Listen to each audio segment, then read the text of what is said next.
1905 British साम्राज्य अपने चरम पर था। दुनिया के लगभग 1/4 हिस्से पर ब्रिटेन का शासन था और भारत उसका सबसे कीमती उपनिवेश। ऊपर से सब कुछ शांत दिखाई देता था, लेकिन अंग्रेजी सरकार की फाइलों में एक नाम बार बार दर्ज हो रहा था। बंगाल। आखिर ऐसा क्या था बंगाल में जिससे पूरी ब्रिटिश सरकार चिंतित थी? Go home. This is our home. उस समय बंगाल आज के पश्चिम बंगाल तक सीमित नहीं था। इसमें बांग्लादेश, बिहार, ओडिशा और असम के बड़े हिस्से भी शामिल थे। लगभग 8 करोड़ की आबादी वाला यह ब्रिटिश भारत का सबसे बड़ा, सबसे प्रभावशाली प्रांत था। लेकिन अंग्रेजों की असली चिंता उसका विशाल आकार नहीं थी, बल्कि वहां तेजी से उभर रही राष्ट्रवादी चेतना थी। उन्हें डर था कि अगर बंगाल में राष्ट्रवाद इसी तरह बढ़ता रहा तो उसकी चिंगारी पूरे भारत में फैल जाएगी। कोलकाता उस समय ब्रिटिश भारत की राजधानी था और यहीं से अखबार निकलते थे। यहीं विश्वविद्यालयों में नई पीढ़ी तैयार हो रही थी और यहीं से अंग्रेजी शासन के खिलाफ सबसे बुलंद आवाजें उठ रही थी। शिक्षित मध्यम वर्ग, वकील, पत्रकार, छात्र और बुद्धिजीवी अब खुलकर ब्रिटिश नीतियों का विरोध करने लगे थे। अंग्रेजों को यह समझ में आ चुका था कि अगर इस राजनीतिक चेतना को अभी नहीं रोका गया तो भविष्य में इसे नियंत्रित करना लगभग असंभव हो जाएगा। तभी भारत के वायसराय लॉर्ड कर्जन एक नई योजना लेकर सामने आए। उन्होंने दावा किया कि बंगाल इतना बड़ा हो गया है कि उसका प्रशासन प्रभावी ढंग से नहीं चलाया जा सकता, इसलिए बेहतर प्रशासन के लिए उसका विभाजन आवश्यक है। पहली नजर में यह तर्क बिल्कुल व्यवहारिक लगता था, लेकिन भारतीय नेताओं ने तुरंत सवाल उठाया, अगर समस्या केवल प्रशासन की है तो विभाजन धार्मिक आधार पर क्यों किया जा रहा है? यहीं से अंग्रेजों की मंशा पर संदेह गहराने लगा। भारतीय नेताओं का मानना था कि प्रशासनिक सुधार केवल एक बहाना है, असली उद्देश्य था फूट डालो और राज करो की नीति को लागू करना।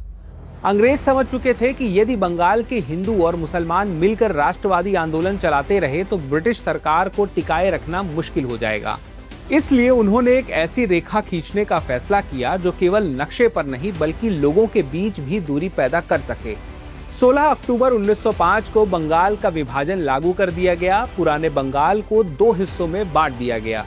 पहला था पूर्वी बंगाल और असम, जिसकी राजधानी ढाका बनाई गई और जहां मुस्लिम आबादी भी बहुसंख्यक थी।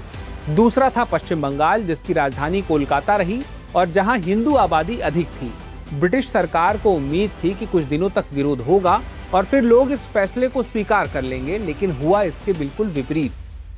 16 अक्टूबर की सुबह बंगाल में जो दृश्य था उसने स्वयं अंग्रेजों को भी चौंका दिया। लोगों ने उस दिन अपने घरों में चूल्हे नहीं जलाए। हजारों लोग गंगा के घाटों पर एकत्र हुए। फिर एक ऐसा दृश्य सामने आया जो भारतीय स्वतंत्रता संग्राम का प्रतीक बन गया।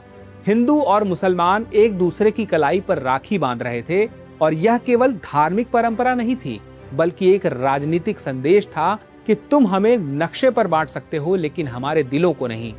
इसी समय रविंद्रनाथ ठाकुर स्वयं लोगों के बीच उतरे और उन्होंने एकता का संदेश दिया। उनके गीत और कविताएं आंदोलन की आवाज बन गई, लेकिन विरोध केवल भावनाओं तक सीमित नहीं रहा। भारतीयों ने फैसला किया कि अगर अंग्रेज आर्थिक रूप से भारत का शोषण कर रहे हैं तो उन्हें आर्थिक मोर्चे पर ही चुनौती दी जाएगी। यहीं से जन्म हुआ भारत के पहले बड़े स्वदेशी आंदोलन का। विदेशी कपड़ों का बहिष्कार शुरू हो गया। बाजारों में विदेशी वस्त्रों की सार्वजनिक होली जलाई गई। छात्र सरकारी स्कूल और कॉलेज छोड़ने लगे। राष्ट्रीय शिक्षा संस्थानों की स्थापना होने लगी। भारतीय उद्योगों और स्वदेशी वस्तुओं को बढ़ावा देने की मुहिम शुरू हुई। पहली बार भारत ने महसूस किया कि सिर्फ सड़कों पर प्रदर्शन ही नहीं बल्कि अपनी खरीदारी की आदत बदलकर भी साम्राज्य को चुनौती दी जा सकती है। बंगाल का आंदोलन धीरे धीरे केवल एक प्रांत तक सीमित नहीं रहा। इसकी गूंज महाराष्ट्र, पंजाब, मद्रास और उत्तर भारत तक पहुंच गई। बाल गंगाधर तिलक, विपिन चंद्र पाल, लाला लाजपत राय और अरविंद घोष जैसे नेताओं ने इसे राष्ट्रीय आंदोलन का रूप दे दिया।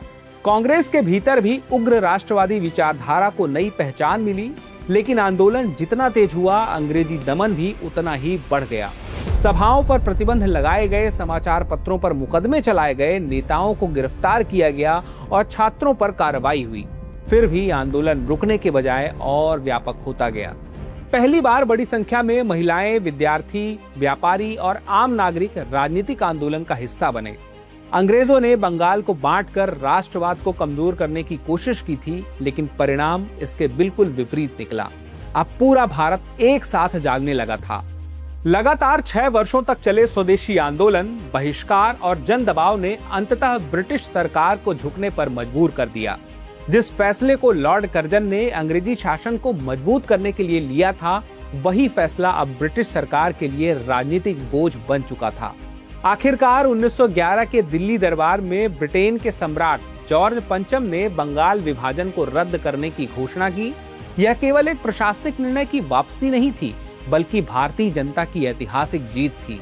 पहली बार देश ने महसूस किया कि यदि जनता संगठित होकर किसी अन्याय के खिलाफ खड़ी हो जाए, तो दुनिया की सबसे शक्तिशाली साम्राज्यवादी सरकार भी अपना फैसला बदलने पर मजबूर हो सकती है। लेकिन अंग्रेजों ने अपनी हार को भी एक नई रणनीति में बदल दिया। बंगाल को दोबारा एक तो कर दिया, लेकिन उसी घोषणा पत्र के साथ एक और बड़ा फैसला कर दिया। ब्रिटिश भारत की राजधानी कोलकाता से दिल्ली स्थानांतरित कर दी गई, और इसके पीछे केवल प्रशासनिक कारण नहीं थे।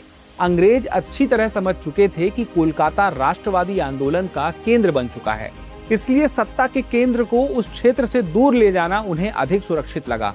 यानी बंगाल तो फिर से एक हो गया, लेकिन अंग्रेजों ने यह सुनिश्चित करने की कोशिश की कि भविष्य में राष्ट्रवादी आंदोलन का प्रभाव सीधे शासन पर ना पड़े। लेकिन बंगाल विभाजन की सबसे बड़ी उपलब्धि केवल उसका रद्द होना नहीं थी। दरअसल 1905 का आंदोलन वह आधार बना जिस पर आगे चलकर भारतीय राष्ट्रीय संग्राम का व्यापक जन आंदोलन खड़ा हुआ। यही पहली बार स्वदेशी बहिष्कार, राष्ट्रीय शिक्षा, जनसभाओं, छात्र आंदोलनों और जन भागीदारी जैसे माध्यमों का संगठित और प्रभावी रूप से उपयोग हुआ। अब आजादी की लड़ाई केवल नेताओं के भाषणों या राजनीतिक प्रस्तावों तक सीमित नहीं रही, बल्कि विद्यार्थियों, महिलाओं, व्यापारियों और आम नागरिकों का भी आंदोलन बन गई। आगे चलकर महात्मा गांधी के नेतृत्व में असहयोग आंदोलन, सविनय अवज्ञा आंदोलन और भारत छोड़ो आंदोलन में इन सिद्धांतों और जनशक्ति की स्पष्ट झलक दिखाई दी। इस दृष्टि से देखें तो 1905 का बंगाल विभाजन केवल एक प्रशासनिक निर्णय नहीं था, बल्कि भारतीय स्वतंत्रता संग्राम का वह निर्णायक मोड़ था जिसने पूरे देश को यह विश्वास दिलाया कि संगठित जनशक्ति, आत्मनिर्भरता और राष्ट्रीय एकता किसी भी साम्राज्य से अधिक शक्तिशाली हो सकती है। यही विश्वास आगे चलकर 1947 की स्वतंत्रता की सबसे मजबूत नींव बना। अब एग्जाम की तैयारी को और बेहतर करने के लिए हमारे चैनल को लाइक, शेयर और सब्सक्राइब करना ना भूलें।